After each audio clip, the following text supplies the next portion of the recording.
Hello, ladies and gents. Today I am going to be trying out the game HeartStop Tour. Okay, so let's start. There we go. Right into it. What's your name? What should we call ourselves?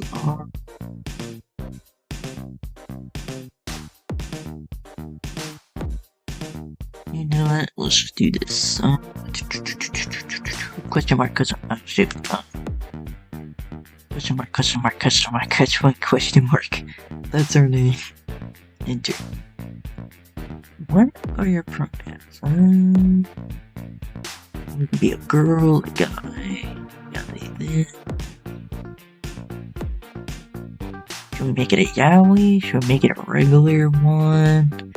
Should we do this? No, let's go later. Okay, I sit down in the furthest corner of the train station, where the tiled walls are a little too close and the noise of the crowd sounds pleasantly distant. It's already noon and I'm eating what I loosely describe as breakfast, a cold egg salad sandwich from the convenience store downstairs. But 4 hours late and 2 days past the concept of dignity. Bread is soggy. The lettuce is giving up. It tastes like depression. I chew slowly, contemplating the slow, delicious fall of my life into total chaos. This is what being unemployed feels like. Still wearing the tacky suit I've worn to work too many times in a row. The color's fraying. There's a faint stain on the sleeve that may or may not be soy sauce. My ID card still hangs from my neck like a cruel joke. It clacks gently against my chest when I sigh. I quit, like actually quit. I could still hear it, my boss' smug voice, casual cruelty in his tone. In the exact moment my final brain cells self-destructed. Flashback 2 hours ago. That happy Kuma Bear mascot you like? It looks so deformed. Honestly, it's a wonder kids aren't scared of it. I'm quitting this job. Flashback. Redneck, yes. Justified, also yes. You can assault my worth ethic, you can underpay me, you can even make me work weekends, but do not slander the pure comforting joy of Comfort Kuma. A round pink miracle of marketing who got me through middle school, heartbreak, and chronic loneliness. I will die on this hill. I take another angry bite of the sandwich, still seething in solitary with the bear. I feel a soft tap on the back of my neck. Not the shoulder, not the arm, the neck. I flinch, nearly choking on a piece of egg, and twist around. Wow. Behind me stands a man, a tall, weirdly glowing in the horror station lighting. He looks like a rich man trying to cosplay as a backpacker. There's an expensive-looking camera slung around his neck, and a rolling suitcase by his side, barely touching the floor. Okay. He looks relieved to see me. I feel immediate danger. Sorry to bother you. Are you the tour guide? Silence. I blink. He smiles, all teeth and sincerity, like a golden retriever with a platinum Amex card. And because my day is already ruined, because my ID badge says city promotions, guest services from a job I technically still have until they revoke the building pass, and because I'm very unemployed now. Are you a tour guide? Yes. What would happen if I said no? No. You match the picture I found online. Sort of. Maybe. Sorry. I'm really bad with faces. Yeah, not me. Oh, I'm sorry. My mistake.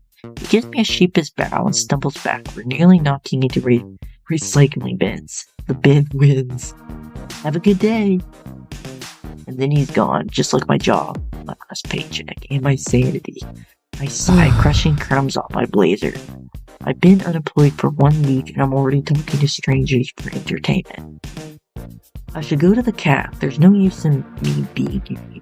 I want to see hotter guys, drink a nice cup of coffee, meet my favorite mascot bear, Every therapy sessions with underpaid employees.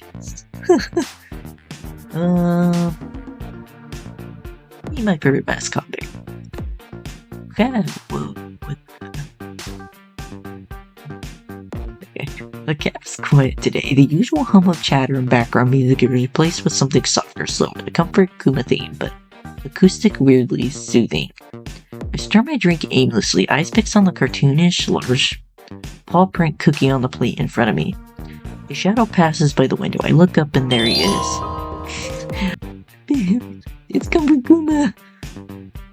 In full suit, head and all, waving at passerby like he's made of joy and fun. Then he spots me.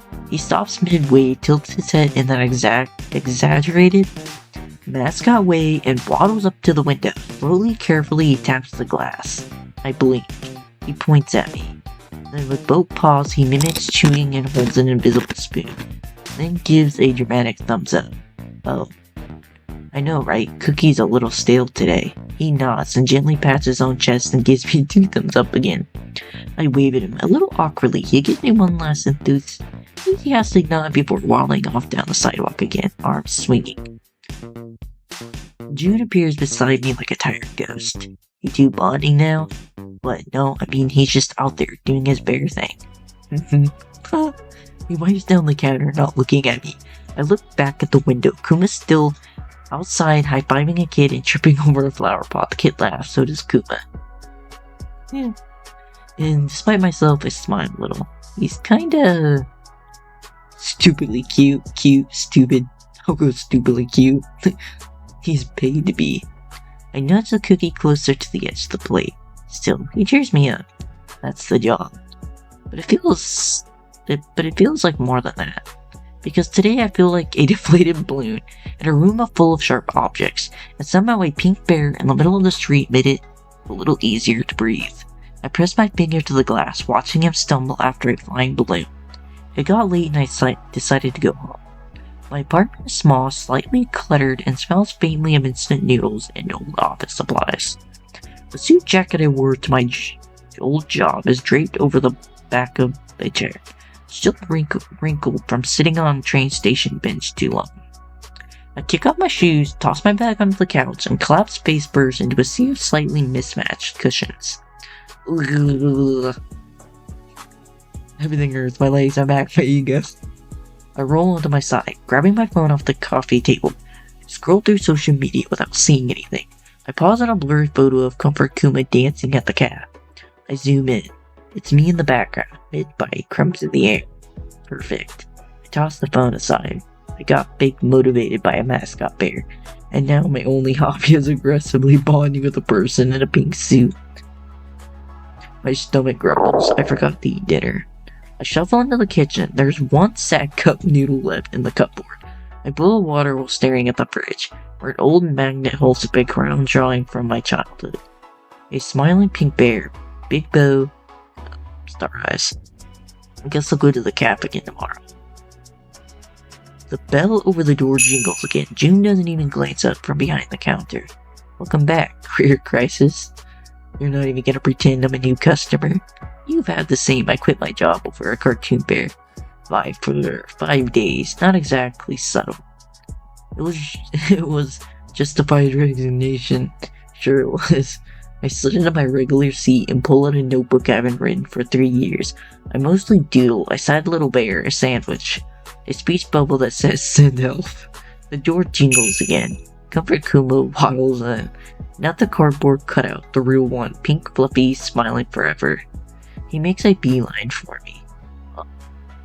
Kuma stops beside my table and reaches into a bag slung across his fuzzy shoulder. He pulls out a handwritten card. On it, hang in there, you're doing your very best. I blink at him. Kuma nods solemnly, then puts out a second card. Smile today, you deserve it. And a third. Life is rough, but you're tougher. Are you handwriting out motivational quotes now? Kuma gives a double thumbs up, then gently places a paw on my head and gives a reassuring pat. This is really cringe. Kinda working. Making me kinda working. The absurdity of it all made me laugh. A small surprise noise I didn't expect from myself. Kuma started doing a tiny dance, awkward choppy moves with stubby arms flying. People in the clap. Some takes photos. June deadpans behind the counter. Congratulations, you bonded with the Scythian marketing strategy. I like it. June raises a brow. You're aware he's a grown man in a costume, right? Before I can respond, I spot a familiar blonde head in the crowd. Isn't that the guy who somehow convinced himself I was a tour guide? I'm about to wonder how he's even survived this long when he promptly trips over absolutely nothing. Crash! The sound of a loud horn. Screaming, glass shatters outside. We all jump. Kuma spins towards the door. The music cuts out. That sounded like the parade. Kuma bursts into action, running for the entrance but trips over a display. Muffled thud. His head hits the floor. His mascot head. It literally rolls off. Gas erupt from tables around me, and that's when I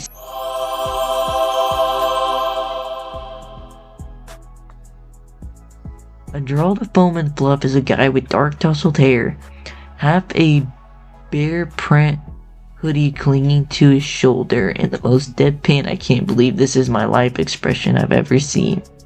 He locks eyes with me, then straightens, picks up the bear head, and sighs like he's aged 10 years in 5 seconds.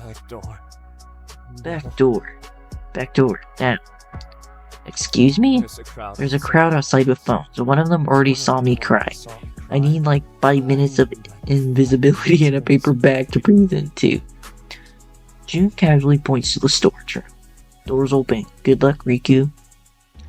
This is casual. You know him? Who's Riku? You know him? This is casual.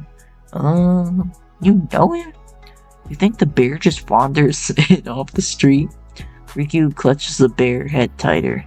Aren't you a loyal customer? Please help me. He rushes toward the back, leaving a trail of fur and glitter.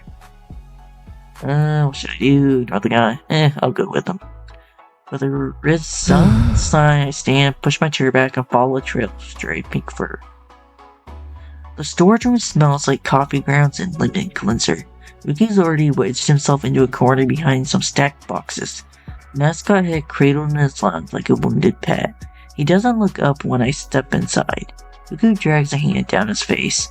Do I look okay? No, you look like you just lost custody of your bear persona. He lets out a strangled noise, half laugh, half despair, and props the bear head upright on a crate. You ever had one of those weeks where everything that can go wrong does? Pretty sure I'm on 1-3 of that. His shoulders slump. Grades were both disasters. Pretty much. We lapse into a weird heavy silence. Through the thin wall, I can hear the muffled commotion outside. People yelling about the parade accident, the cap bell jingling over and over. I'm not usually like this. Like what? A grown man hiding behind boxes in a bare seat while reevaluating all my life choices. Honestly, you wear it well. He finally looks at me. His expression softens just a little. You were the one I saw through the window, weren't you? With the stale cookie? Guilty. I was trying to cheer you up.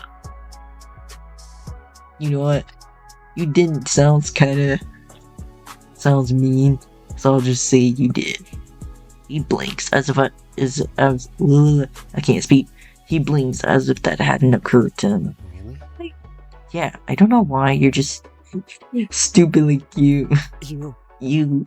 He shuts his mouth, flustered. His ears are turning red. Sorry, that came out weird. No, it's... He takes a deep breath, pressing a palm to his face. God, I need to get it together. Want some help escaping? Like, emotional escape or physical escape? Both? He hesitates, then slowly he nods. There's a side door in the alley. If we're quick, I can make it out without being mocked by children demanding hugs.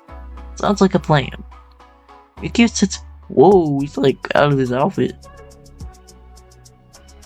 Well, I mean, like, he's wearing an outfit, but he's like out of the bear costume. Okay, Riku sets the bear head back on... Wait.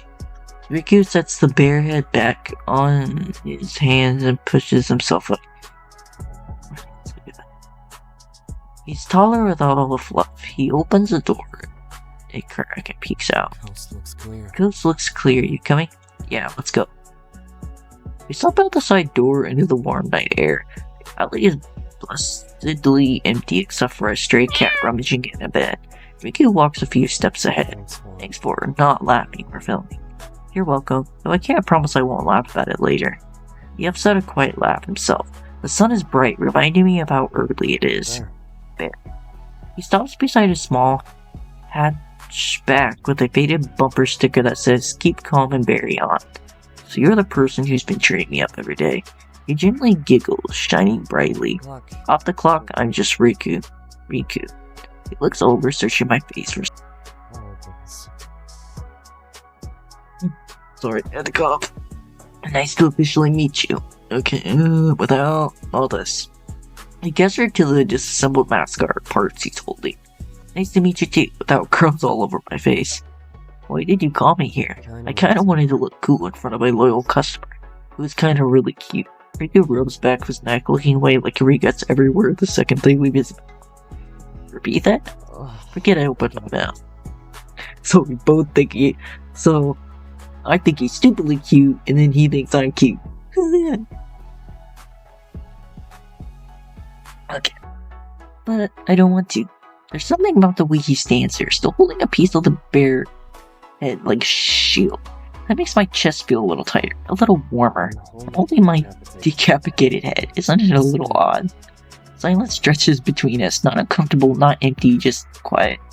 Then I decide I want to try the head on. Oh, I don't know, I kind of want to try the head on. You know what, I'll try the head on. Riku. He turns slightly. Can I try the head on? He stares at me like he thinks I'm joking. Then slowly, like he's caught between amusement and disbelief, he holds it out. If you want to experience what it's like to sweat out your soul in 30 seconds, be my guest. I take it from him carefully, fitting it over my head. Instant warmth, immediate claustrophobia, my voice echoes inside the foam like I'm shouting into a pillow. Oh my god. Yeah, welcome to my life. From inside the suit, the world is muffled in pink. I stumble forward. I can't see anything. You're wearing it backwards. He gently turns it for me, adjusting the head with expert ease. His hands brush my shoulders, and even through the suit, the touch sends a jolt up my spine. When I finally manage to lift the head off, my hair is a mess, my face is probably tomato red. Riku looks oddly proud. Not bad, you've got natural mascot energy. Should I be insulted? He shrugs. It's a compliment. Weirdly, being a mascot kind of suits you. We both pause at that. Thanks for following me, by the way. You're welcome. I don't usually do this. Do what? Open up, joke around, get a mask, literally. Yeah, well, I think we both had weird weeks. Another pause. Then he says it softly, almost like he doesn't mean for me to hear. I'm glad you saw me. My breath catches. I don't know what to say to that, not really. I just smile, and maybe, for the first time in a long time, I feel like smiling isn't a lie. The cat meows in the distance, startling us both. I should go. Yeah, me too. I felt as if thunder had struck me when I realized that I was planning to spend the whole day cooped up in the cabin ranting to comfort Kuma mascot. But he's now Riku. Now I won't remember the pink bear or the cheerful performer, just him. June raises a brow when I push open the door again, bell jingling like I've committed a crime. Twice in one day? Should I be concerned? I didn't want to talk to myself in my apartment. So you came here to talk to the bear you know now is human disaster man. It was either that or trauma bond with my rice cooker. June slides an espresso towards me. On the house, you look like someone who just got emotionally blindsided by a mascot. I slump into the chair. He said he was glad I saw him, like really saw him. That's usually how eyes work. I like June, man. I like him. He's just so... I throw a napkin at him, he dodges it effortlessly. June doesn't ask more, he just goes back to rearranging napkin holders and pretending not to listen. I sip my drink slowly, trying not to look at the empty sidewalk outside. The kid presses their face to the window, eyes wide. Their mom drags them away before they can smear the glass with excitement. Still no Kuma. Still no Riku. Why was I waiting for him for so long? I miss him. He's cheaper than a third. You know what? I'll go on miss him. jingle. Oh my gosh, here he is. The doorbell opened and there he is. Alright, guys. And that is where I'm gonna end the video for now.